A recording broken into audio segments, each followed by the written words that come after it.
Hello there. In this video, you'll learn how you can improve your self-confidence and self-esteem by changing your thinking and increasing your self-acceptance. Self-acceptance is the magic cure for low self-esteem. As you learn to be more accepting of yourself, your strengths, weaknesses, successes and failures, then life becomes a whole lot better. You'll feel far less stress. You'll bounce back from upsets and setbacks far quicker. You'll be more resilient. Your self-esteem will improve, and as that happens, you'll become a more effective leader and manager, and your performance will improve too. What you learn in this video could be the most important thing you ever learn to improve your leadership. Because it's not just about you building your own self-esteem, it also means that you can help to build the self-esteem of everyone who ever works with you or for you. And being able to do that is high-performance leadership right there. Okay, so let's get into this. There's some simple preliminary work for you to do. Then there's a 3-step process that will help you improve the accuracy and quality of your thinking, and therefore your self-esteem and your leadership. So firstly, that prelim work. The intention here is for you to take a good look at your past and your present. Imagine it's like doing a stock check of who you are, what you've achieved in your life, what you failed at, what your strengths are and what your weaknesses are. The purpose of doing this is to give you an accurate and balanced view of who you are, for you to prove to yourself that you have significant value to add for others, that you're a worthy person. So next to this video is a simple worksheet for you to download and use to do exactly that. If you do nothing else after watching this video, please download and complete that worksheet. Okay, so now let's look at the 3-step process that you can use on a daily basis to improve your self-esteem. In a previous video in this series, we learned that low self-esteem is caused by faulty, inaccurate, and unbalanced thinking. In other words, the thoughts that you have about yourself are not representative of the truth about you. They're messed up in a whole bunch of ways by your own internal critic. So this simple 3-step process is about fixing that situation. And this is how it works. Step 1 is very simple. You notice. You notice the thoughts that you have, the thoughts that are going through your mind, especially the thoughts that come from your internal critic.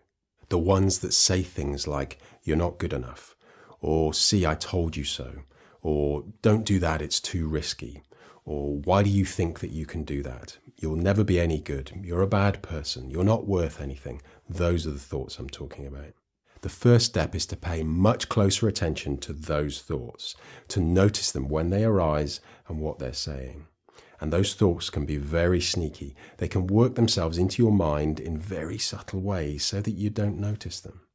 The idea with this first step is for you to get up on the balcony or take the helicopter view and to notice those thoughts when they emerge. Sometimes you might not notice them until they've been running through your mind for quite some time.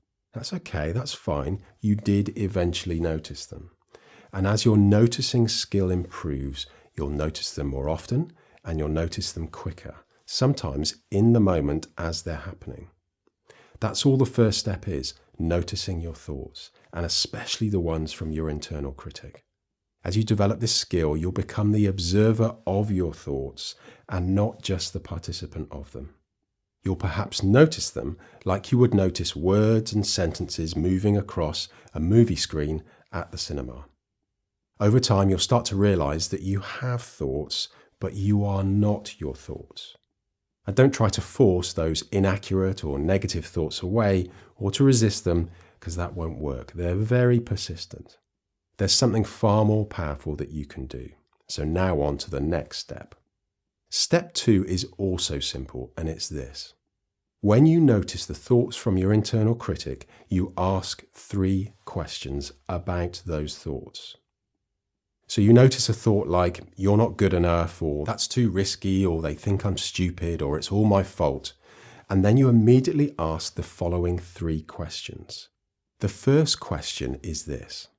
How could that thought be inaccurate, faulty, or untrue?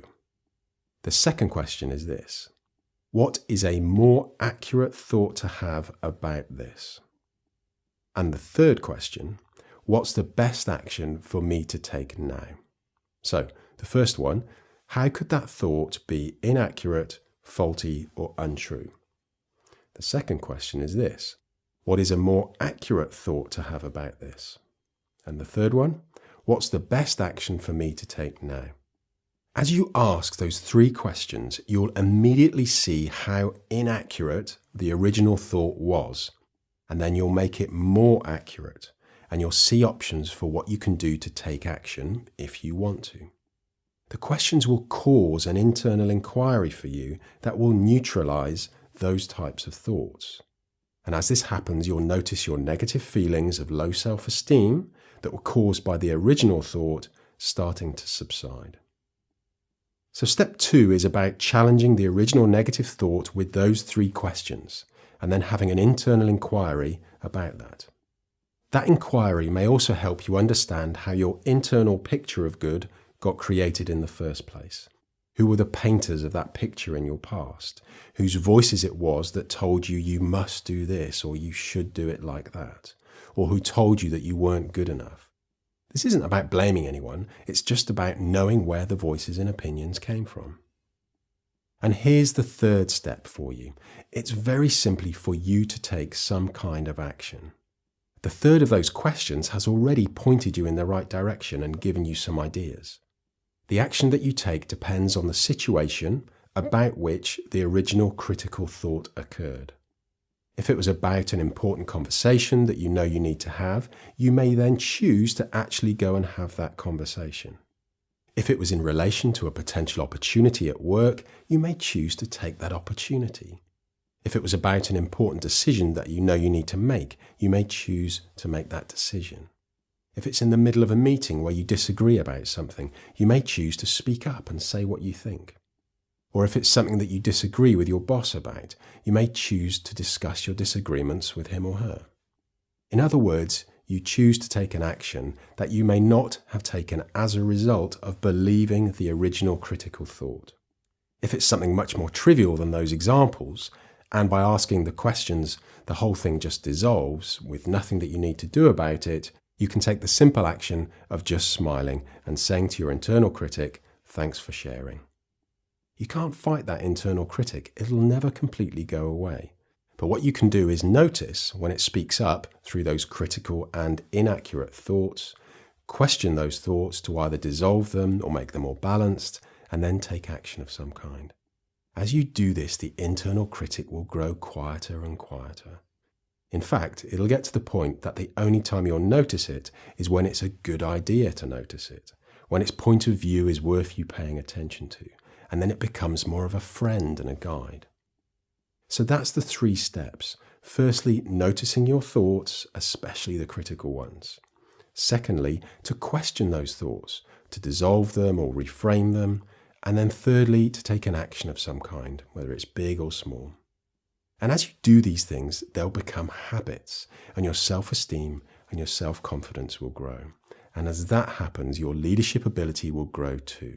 Others will start to notice this, and your results will improve. All of this won't happen overnight, but it will happen.